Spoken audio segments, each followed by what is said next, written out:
Ndabasuhuje mwebwe mudukurikiye mwaramaze gukora subscribe, namwe mutarayikora ariko mukaba mukunda ibiganiro tubagezaho. Uyu munsi dukomeje urugendo twatangiye bwo kubagezaho ubusobanuro bw'inzozi zitandukanye. Muri aka kanya tugiye kubagezaho ubusobanuro 10 ku nzozi zitandukanye ariko zifitanye isano no kurota umugeni. Mu busobanuro dusanzwe twumvana abantu bamwe nuko kurota umugeni batubwira ko byanze bikunze bisobanuye ko hari umuntu ugiye gupfa. Iba kenshi babikomora kuko abakristo bagereranywa n'abageni ba Yesu Kristo mu nyandiko zitandukanye za Bibiliya. Bakavuga ko iyo umuntu arose umugeni hari umuntu ugiye gupfa agasanga umukwe ari we Kristo. Ibi ni bimwe mu byo twumvise, ariko nanone twifashishije ibyo twabasomeye ku mbuga za internet zitandukanye, tugiye kubagezaho ubundi busobanuro bw'inzozi zifitanye isano no kurota umugeni. Muri rusange, kurota umugeni ni ikimenyetso cy'ubumwe gishobora kuba gihagarariye ibindi bintu bitandukanye biganisha ku gufata ibyemezo bikomeye. Gusa niba utari mu rukundo ruganisha kuzarushinga, kuba warota inzozi nk'izi bisobanuye ko uzagira umukunzi uzakubera mwiza mu buzima. Iyi ni Ingando online muteze amatwi. Mbahaye ikaze muri iki kiganiro. Ingando online, hamwe natwe hari ikintu gishya cyo kwiga.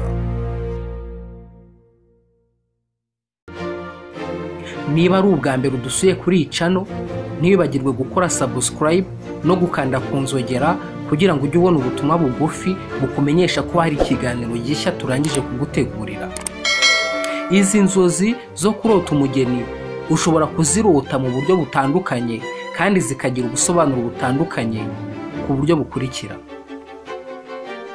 Icyambere, kurota ubona umugeni. Kurota ubona umugeni mu gihe urose ubona umugeni mu nzozi ariko akaba atari we wabaye umugeni, ni ikimenyetso cy'ubumwe n'ubufatanye mu masezerano runaka uba ugiye kuzakora cyangwa ukishingira abandi bantu mu masezerano bafitanye hagati yabo. Gusa mu gihe urose ubona umugeni yiruka, bisobanuye ko ufite ubwoba n'impungenge zo gufata ibyemezo bikomeye ku ngingo runaka, ukaba urimo ubyigurutsa cyangwa urimo kubihunga. Ntabwo wahora wiruka iteka ryose. Mu gihe urose izi nzozi uba ugomba kwisuzuma ugafata icyemezo cyiza, kuko icyemezo ufata gishobora kugushyira hasi cyangwa kikakuzanira amahirwe mu buzima. Icya kabiri, kurota ubona wambaye ikanzu y'abageni. Mu gihe urose ubona wambaye ikanzu y'abageni, aba ari ikimenyetso kikuburira ku bigendanye n'urukundo urimo. Mu gihe ufite umuntu mukundana ariko mukaba mutarategura umushinga wo kubana, aba ari ikimenyetso kigaragaza ko urukundo rwanyu rumaze kugera kure, ku buryo izi nzozi ziba zigaragaza ibyiyumviro ufite bigenda bizamuka ku buryo wumva uri guhatirwa kuzabana n'uwo muntu mukundana. Gusa ibi ntibivuze ko uba ugomba guhita ukora ubukwe vuba vuba cyangwa huti ngo nuko wabirose. Ahubwo bivuze ko uba ugomba gutangira kuganiriza umukunzi wawe ku birebana n'ubuzima bwanyu bw'ejo hazaza ha mwembi, dore ko hari igihe hagati y'abakundana umwe ashobora kuba afite gahunda yo kubaka urugo mu gihe undi ntayo afite, ahubwo yifitiye izindi gahunda n'inyungu ze bwite akurikiye. Icya gatatu, kurota ubona umuntu uzi yasezeranye. Rimwe na rimwe inzozi turota aba ari ikimenyetso kitwereka urwego rushya umuntu aba agiye kwinjiramo cyangwa intambwe nshya umuntu aba agiye kugeraho. Niba uri mu nzira iruhanije kandi mbi, inzozi zishobora kukwereka iherezo ry'iyo nzira uko rizaba rimeze. Mu gihe rero ubonye umuntu uzi yakoze ubukwe, aba ari ikimenyetso cy'uko situwasiyo mbi wari urimo igiye kurangira ugatangira ubuzima bwiza. Mu gihe iyo urose ubona umugeni ariko wenda ukabona utamuzi, aba ari ikimenyetso kigaragaza ko uba ukeneye kongera imbaraga mu bintu uri gukora, ukoresheje ubushobozi buhagije n'ubuhanga buhanitse kugira ngo uzagere ku musaruro w'ibyo wiyemeje. Icya kane, kurota inshuti yawe ariyo yabaye umugeni. Mu gihe urose ubona inshuti yawe yabaye umugeni, aba ari ikimenyetso gisobanutse neza kandi kigaragaza ko ufitanye umubano mwiza no kwemeranya n'abantu bakuzengurutse.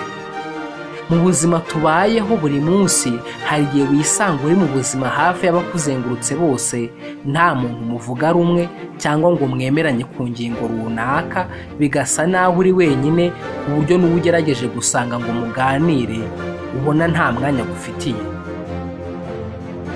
Ariko iyo warose ubona inshuti yawe yakoze ubukwe, biba bisobanura ko muri iyo minsi uba wumva ufitanye ubumwe n'inshuti ku buryo nta muntu muba mufitanye ikibazo.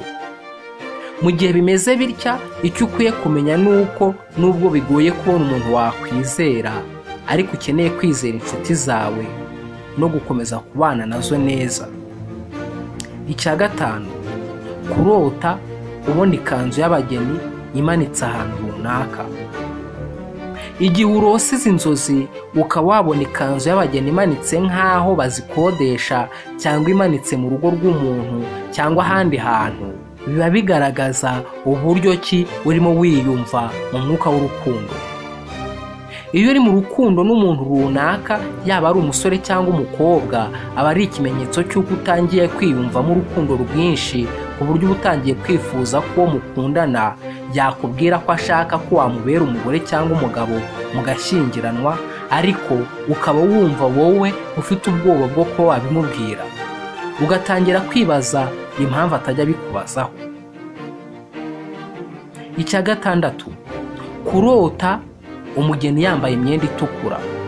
Kurota umugeni wambaye imyenda itukura, mu magambo make, ni ikimenyetso cyo kurekwa no kutitabwaho. Mu gihe ugize izi nzozi ukabona umugeni ariko ukabona atambaye ikanzu y'umweru nk'uko tubimenyereye, ahubwo ukabona umugeni yambaye ikanzu itukura, izi nzozi ziba ari ikimenyetso kikwereka ko hari umuntu w'inshuti kwegereye mwari musanganywe ariko akaba yaragukuyeho amaboko utabizi. Mbese ni ikimenyetso cy'uko iyo nshuti itakikwizera nta n'iki kigukeneyeho. Mu gihe warose izi nzozi, uba ugomba kwicara hamwe ugasuzuma inshuti ufite uko zimeze, ugashaka umufitanye akabazo ushobora kuba wita gato kandi wenda undi yaragafashe nk'ikintu gikomeye byaranamubabaje, maze mukaba mwakwicara hamwe mukagakemura. Icya karindwi, kurota ubona umugeni yambaye imyenda y'umukara. Kurota ubona umugeni yambaye ikanzu y'umukara ni inzozi zidakunze kubaho no kugaragara ku bantu benshi, ariko mu gihe wazirose aba ari ikimenyetso kikwereka ko uri umuntu ushaka gukora ibintu ku giti cyawe udakeneye ubufasha buturutse aho ariho hose, kandi ukaba wumva ushaka kwibera wenyine no kugira umwihariko wawe mu byo ukora. Izi nzozi ushobora kuzirota biturutse ku bintu runaka, nko kuba inshuti zawe zaraguhemukiye, ukumva wanze n'abandi bantu bose bakuzengurutse, ukumva ushaka kubaho ubuzima bwa wenyine, cyangwa bigaturuka ku kuba ushaka gutangiza ibindi bintu bishya abandi badakora, ushaka kubikora bikaba umwihariko wawe.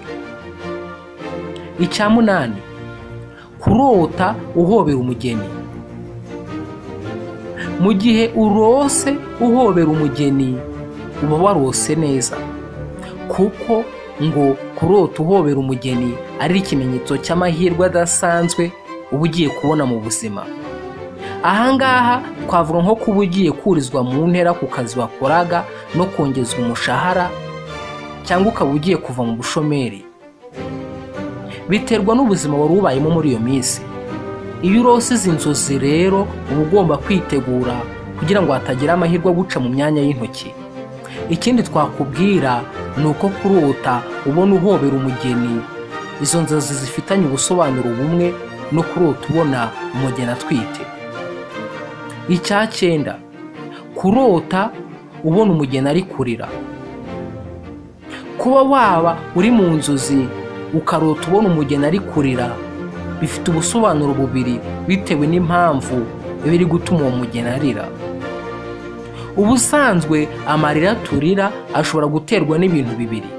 kuba umuntu yarira abitewe n'umubabaro n'agahinda afite ari nabyo bikunze kubaho, no kuba umuntu yarira biturutse ku byishimo byinshi bimurenze.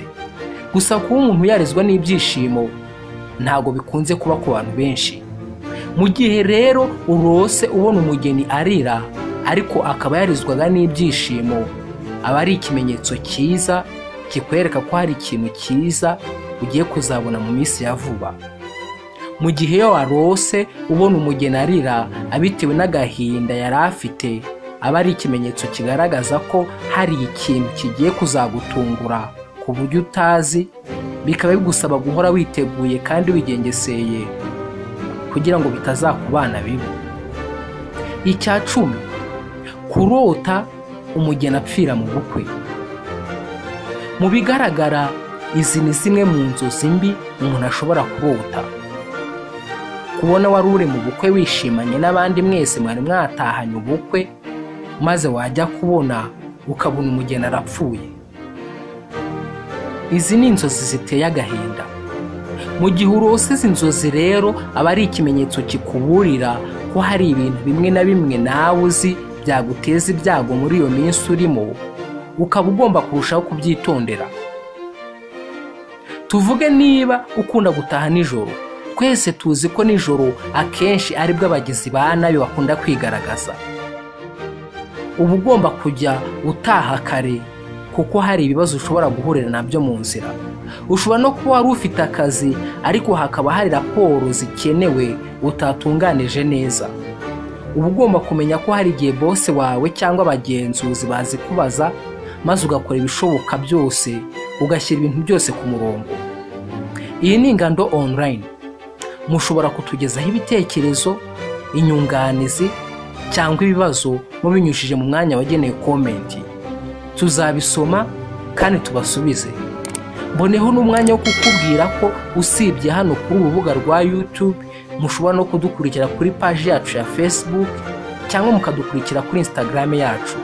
Hose ni Ingando online. Mugereyo muduhe ibitekerezo byanyu n'icyo mwifuza ko twazabategurira mu biganiro byacu bitaha. Kandi niba wakunze n'iki kiganiro, ntugende utaduhaye like kugira ngo tumenye ko wakunze iki kiganiro. Mwakoze kudukurikira, naho ubutaha.